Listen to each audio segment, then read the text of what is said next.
끝나자마자 그곳으로 와서 쓰레기통을 찾답니다. 며칠이 지난 뒤 노 신사가 다시 학생들에게 와서는 슬픈 표정으로 이렇게 말했답니다. 너희들이 한 번도 거르지 않고 내 부탁을 들어줘서 감사한데 내가 매일같이 1달러를 너희에게 주다 보니까 좀 내 생활비에 타격을 받는구나. 앞으로는 50센트밖에 줄 수가 없구나. 좀 양해해 주렴. 그 소음꾼 그 청년들은 실망하는 기색이 역력했지만 노신사의 제안을 그대로 받아들이고 그 소동을 계속해서 이어갔습니다. 그리고 또 며칠 뒤에 이 지혜로운 노신사는 다시 학생들에게 이렇게 말합니다. 얘들아, 나는 아직 연금을 제대로 받고 있지 못하단다. 그러니까 이제부터 너희들에게 내가 25센트밖에 줄 수가 없구나. 너희들도 내 사정을 이해해 주겠지? 이렇게 말했습니다. 그러자 학생들 중에 대장적으로 보이는 젊은이가 소리를 쳤습니다. 아이고, 호모든 25센트를 받으라고요?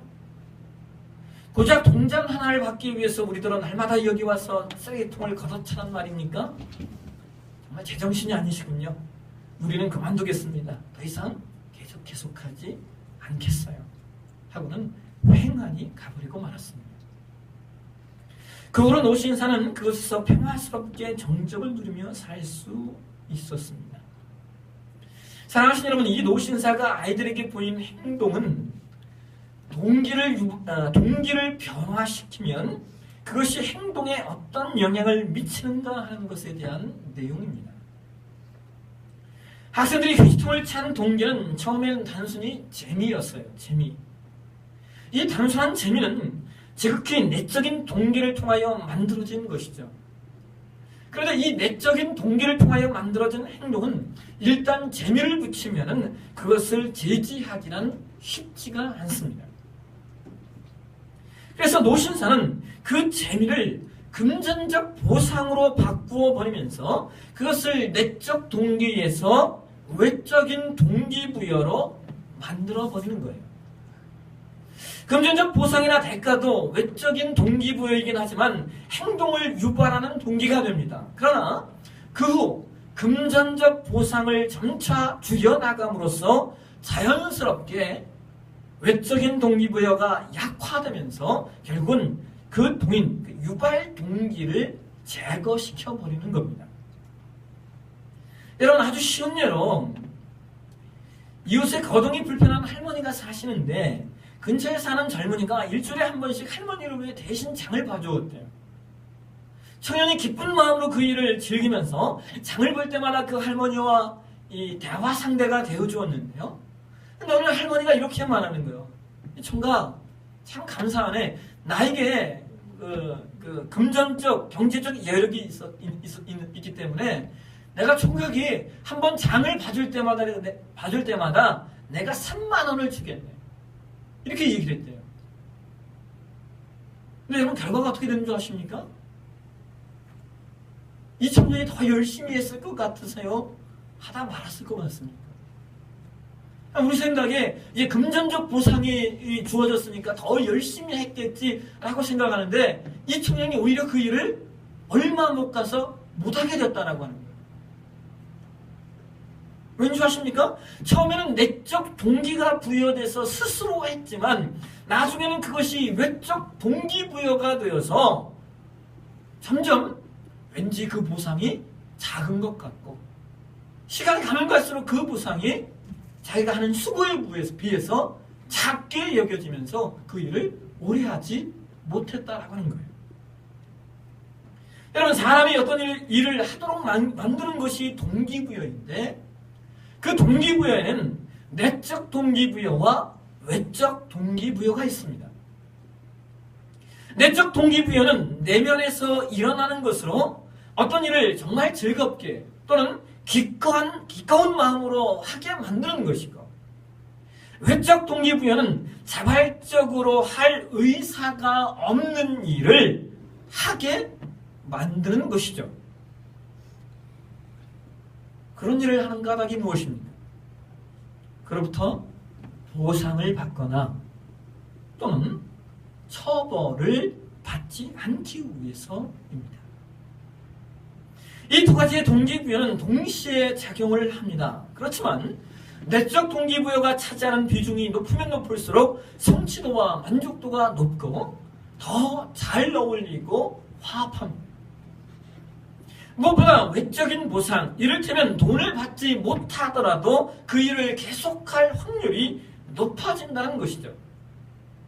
그래서 이러한 내적 동기부여가 가장 잘 발휘되는 곳이 어디냐면 그것이 바로 봉사와 헌신의 자리입니다. 여러분, 오늘 우리가 봉독한 말씀에는요, 예수께서 보리떡 5개와 물고기 2마리로 5,000명을 먹이시고 12광줄이 가득 남게 하신 사건이 등장을 해요. 우리는 이것을 오병이어의 사건이다 라고 말합니다. 그런데 여러분, 오늘 본문 5절을 보시면 예수님께서 빌립에게 이러한 질문을 하십니다. 우리 같이 한번 보실까요? 같이 읽겠습니다. 예수께서 눈을 들어 큰 무리가 자기에게로 오는 것을 보시고 빌립에게 이르시되 우리가 어디서 떡을 사서 이 사람들을 먹이겠느냐 하시니. 여러분, 예수님께서 빌립에게 이런 질문을 하시는 이유가 무엇일까요? 예수께서 빌립에게 왜 이러한 질문을 하셨냐면 우리는 그 이유를 6절에서 확인할 수 있어요. 6절에 이렇게 말하고 있어요. 이렇게 하시면 친히 어떻게 하실지를 아시고 누구를? 빌립을 시험하고자 함이시라. 빌립을 테스트하시고자 함이었더라 라고 성경이 말하는 거예요. 그러니까 예수님께서 어떻게 떡을 사서 이 많은 사람을 먹이겠느냐 라고 빌립에게 물으신 이유는 예수님이 정말 부족해서 혹은 어찌할 바를 몰라서 물으신 내용이 아니라는 거예요. 여러분, 예수께서 빌립에게 했던 이 질문은 우리 쪽에서 생각하는 수단과 예수님 쪽에서 생각하는 수단이 얼마나 다른가를 우리에게 확인시키시는 말씀이에요. 이것이 예수께서 오병이어를 통하여 우리 가운데 알려주고 싶으신 겁니다. 예수님의 이와 같은 이 질문을 해결하는 빌립의 방법이 무엇입니까? 7절이 뭐라고 말하고 있어요? 빌립이 이렇게 말합니다. 빌립이 대답하되 각 사람으로 조금씩 받게 할지라도 200개나리온의 떡이 부족하리이다. 예수님의 질문을 해결하는 빌립의 방법이 무엇입니까? 그것은 돈이었습니다. 여러분, 아마도 예수님께서 오늘 저와 여러분에게도 이러한 질문들을 하신다면 우리도 아마 동일한 대답을 할 겁니다. 그런데 여러분, 이런 상황 가운데 8절과 9절을 보시면 베드로 형제 안드레가 예수님께 이러한 말씀을 하죠. 여기 한 아이가 있는데 보리떡 5개와 물고기 2마리가 있습니다. 그러면서 자기도 그런 말을 하는 자신이 얼마나 어이없는 말인지를 인지한다는 의미에서 이렇게 덧붙이고 있어요. 그러나 그것이 이 많은 사람들에게 얼마나 되겠습니까? 여러분, 물고기 2마리가 보리떡 5개가 무슨 도움이 되겠습니까? 그런데 예수님께서는 우리의 생각과는 달리 전혀 도움이 될 것 같아 보이지 않는 그 어린 나이의 물고기와 보리떡을 가지고 5,000명을 먹이시는 기적을 일으키십니다. 그렇다면 여러분, 그러한 아이의 작은 것들이 어떻게 그러한 기적을 일으키는 동인이 되었던 것일까요? 많은 목회자들이 이 부분을 자신이 가지고 있는 것을 주님께 드려야 한다, 주님께 맡겨야 된다라고 설교합니다만, 여러분, 단순히 그것을 드렸기 때문에 기적이 일어나는 조건이 되는 것은 아닙니다. 왜냐하면 예수님은 떡이 아닌 다른 것으로도 그렇게 하실 수 있는 분이기 때문입니다. 원하시면 돌들도 떡덩이가 되게 하실 수 있는 분이 예수님입니다. 그러므로 여기서 그 어린아이의 작은 도시락이 기적을 일으킬 수 있었던 그 이유가 무엇인지 우리는 생각해 보셔야만 됩니다. 여러분, 그 이유가 무엇인 줄 아십니까? 그 이유는 그것이 그 아이의 진심이었기 때문입니다. 자기의 진심을 주위의 손에 맡긴 행위였기 때문에 예수님은 특별히 그것을 가지고 기적을 일으키시는 겁니다. 그래서 여러분, 우리가 무엇인가를 주님께 드렸을 때 우리가 늘 놓치지 않고 기억해야 할 것이 뭐냐면, 우리가 바친 그 무엇 자체를 예수님이 받으시는 것이 아니라는 거예요. 바친 그 내용 그 자체를 예수님이 받으시는 것이 아니라는 거예요. 여러분, 이게 무슨 말이냐면, 우리가 종종 신앙을 할 때 오해하는 것 중에 하나가, 우리가 하나님 앞에 무엇인가를 드렸을 때 예수께서 그것 자체를 받으시고 그것으로 일하신다라고 생각하는 겁니다. 아니라는 거예요. 그렇지가 않습니다. 우리가 교회에서 무슨 일이 있어서 돈이 필요할 때 헌금을 하면 그 헌금 자체가 하나님 앞에 받아들여졌다고 생각을 합니다. 그러나 그 돈 자체가 하나님 앞에 받아들여지는 것이 아닙니다. 하나님 앞에 받아들여진 것은 돈이 아니라 그것을 바친 이의 진심입니다. 그리고 그 진심은 예수님 앞에 무엇으로 이어지냐면 자기 주권에 대한 포기로 이어집니다. 왜 그렇습니까? 안 드리면 내가 쓸 수 있잖아요. 여러분, 헌금 드리면서 이런 생각 해보신 적 없으세요? 야, 이거 내가 드리지 않으면 내가 이걸 가지고 이런 일들을 할 수 있을 텐데, 계산이 막 되셨던 적들이 있으시잖아요. 그래서 이런 헌금은 자기 주권에 대한 포기라는 거예요. 내가 단순히 나의 유익을 위하여 쓸 수 있음에도 불구하고 그렇게 하지 않고 그것에 내 진심을 담아 드리기 때문에 거기에는 나의 주권에 대한 포기가 담겨져 있는 겁니다. 예수님은 여러분 바로 그것을 받으시는 겁니다. 진심을 받으시기 때문에 그것이 크고 작냐의 문제가 아닌 거예요. 그래서 물고기 2마리와 보리떡 5개로 충분히 5,000명을 먹이실 수 있는 겁니다. 나아가 나의 주권을 포기하는 일이기 때문에 그래서 예수님께서 일하셔야만 되는 거예요. 여러분, 이러한 헌금의 원리와 똑같은 원리가 봉사와 헌신의 원리입니다. 오늘 저희 설교가 헌금 설교가 아니에요. 봉사와 헌신에 대한 이야기를 하려고 헌금이라고 하는 내용을 예로 든 겁니다. 여러분, 지난주 설교가 너무 쉬우셨죠? 너무 쉬우셔서 오늘 조금 어려우려고 합니다. 한 주는 쉽게 하고 한 주는 조금 깊게 할까 생각을 하고 한번 좀 깊이 한번 여러분 들어가 보셨으면 좋겠어요. 어제 우리가 정규인 1일 수련회를 좀 진행했잖아요. 어제 일정도 그렇지만 제가 좀 오래전부터 좀 생각해 왔던 것이 있어요. 여러분, 우리 교회는 작은 교회이다 보니까 언제나 할 일은 많은데 할 사람이 부족해요. 작은 교회는 그런 법입니다. 교회가 기본적으로 해야 할 사역들이 있지 않습니까? 그런데 그 기본을 해내기에 늘 일손이 부족한 법이에요. 그래서 오늘날 성도님들이 큰 교회로 가시는 이유 중에 하나가 작은 교회 가면 해야 할 일이 많아서 부담되기 때문에 큰 교회로 가신다고 말들을 하십니다.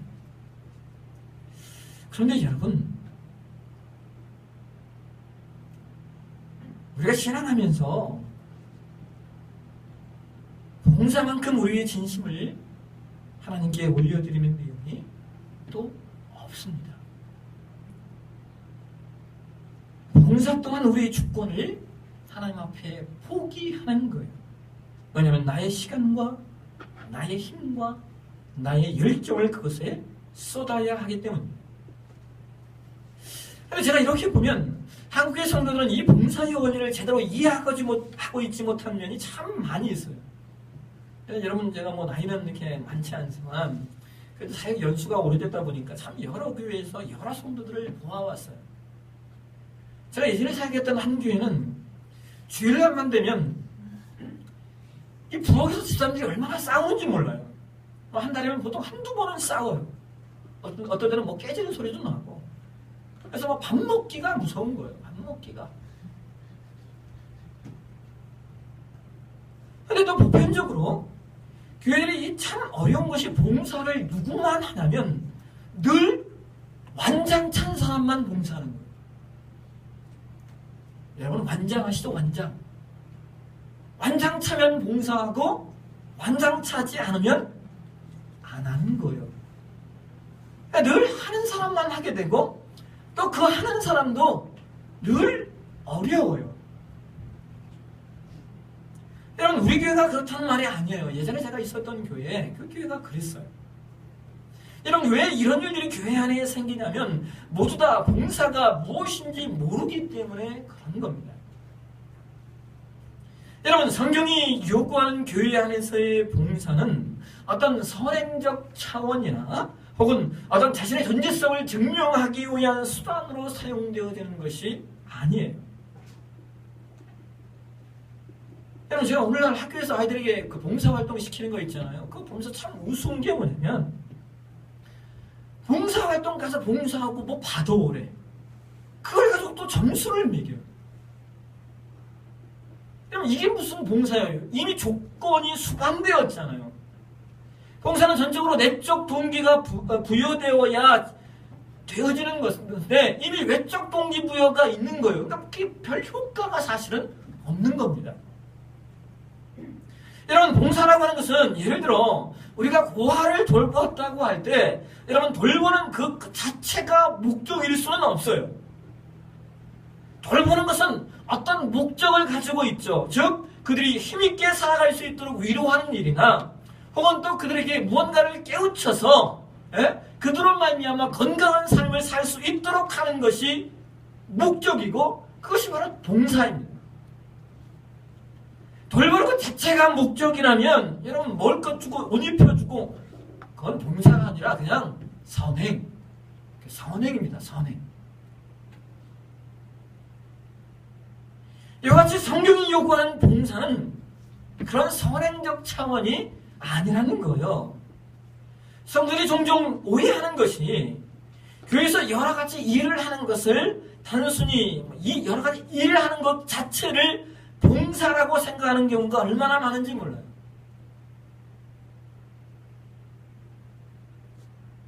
우리 교회는 성가대가 없지만 선가대를 한다든지 교학교 교사를 한다든지 안내위원을 한다든지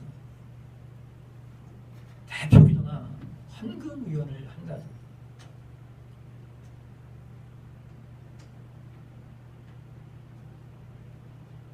헌금위원 많이 나왔으니까 이야기를 좀 할게요. 우리 교회는 헌금위원 맡으시는 분이 종종 아무 생각 없이 그냥 예배에 빠지는 분들이 있어요.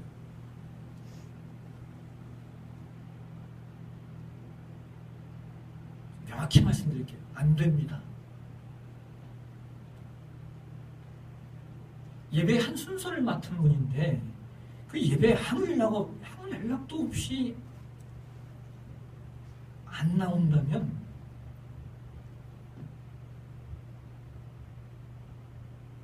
이것은 심각한 문제가 있는 거예요. 근데 그 심각성을 느끼지 못하고 신앙을 하셔요. 제가 아는 한 장로님은 대표기도를 맡은 주간에 해외 출장을 하고 있었어요. 그분이 어떻게 하신 줄 아십니까? 다시 비행기 타고 들어와서 주일날 대표기도 하고 다시 비행기 타고 나갔습니다.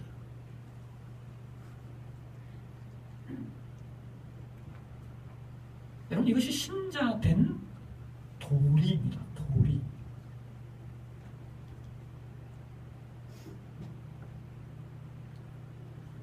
무슨 식사 봉사를 한다든지 차량여행을 하신다든지 하는 이 모든 사역들이 있어서 여러분이 늘 생각하셔야 될 것이 뭐냐면 지금 내가 하는 이 일이 무엇을 나타내는 일이며 무엇을 목적으로 하는 수단인가 이것을 생각하셔야 한다는 거예요.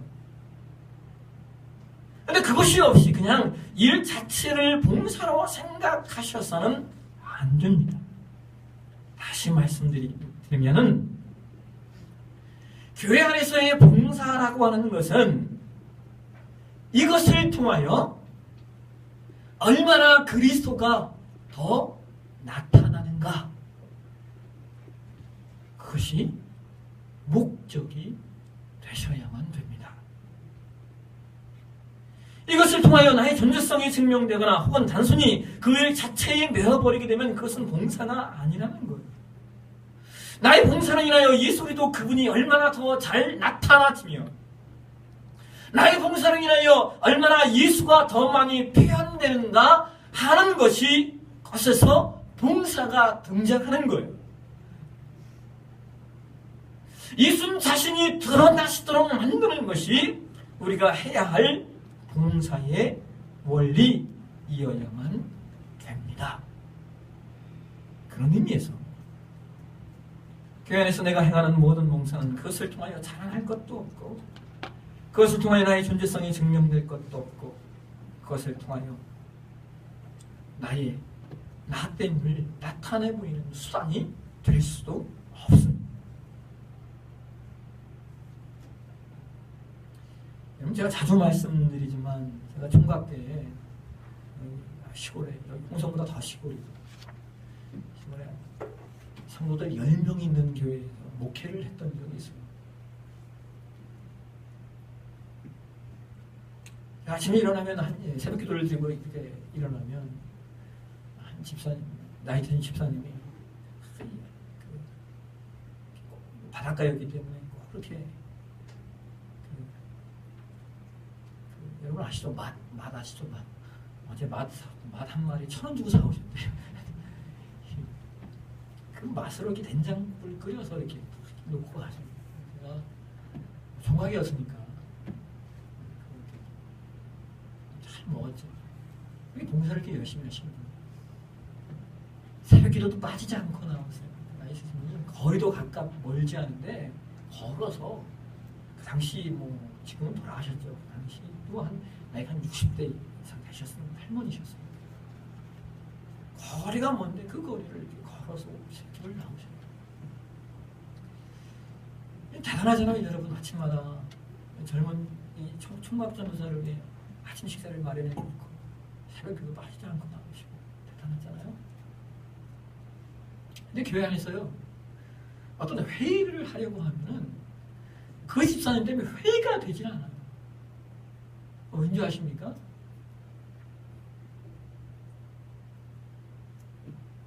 뭔가 회의를 하고 논의를 하게 되어지면 논의를 하잖아요. 논의. 네?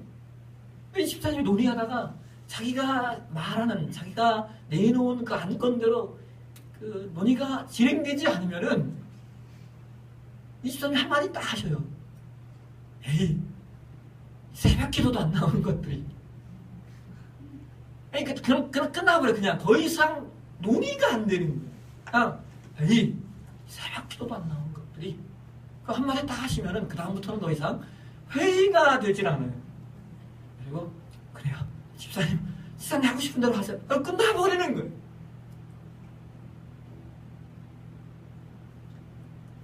이런 의외로 신자들이 이러한 신앙의 삶을 사시는 분들이 얼마나 많은지 몰라요. 저희도 그런 일이 있었잖아요. 왜 나하고 논의하지 않았냐? 왜 나하고 논의하지 않았냐는 거예요. 전교인 다 모여서 회의에서 결정을 했는데 왜 나하고 논의하지 않았냐는 거예요. 그럼 논의를 왜 해요?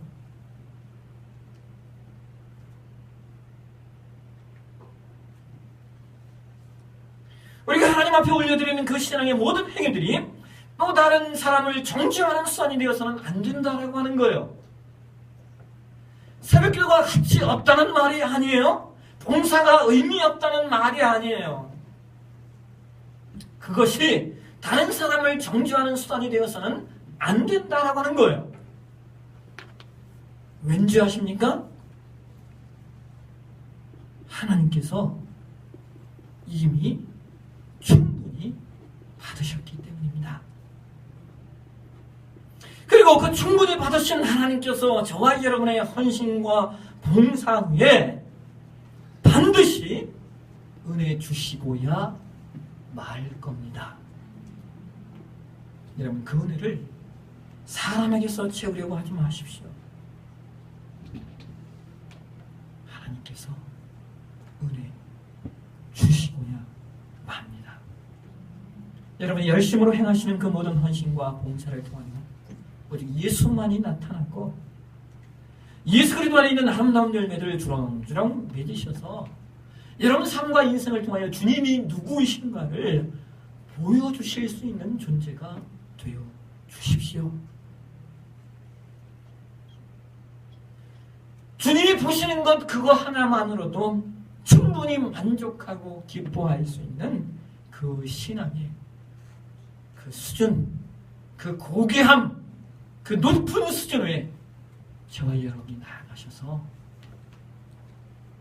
하나님 나라와 하나님의 일을 위하여 봉사하고 헌신할 때 하나님이 허락하시는 그 풍성한 은혜를 풍성히 누리십니다.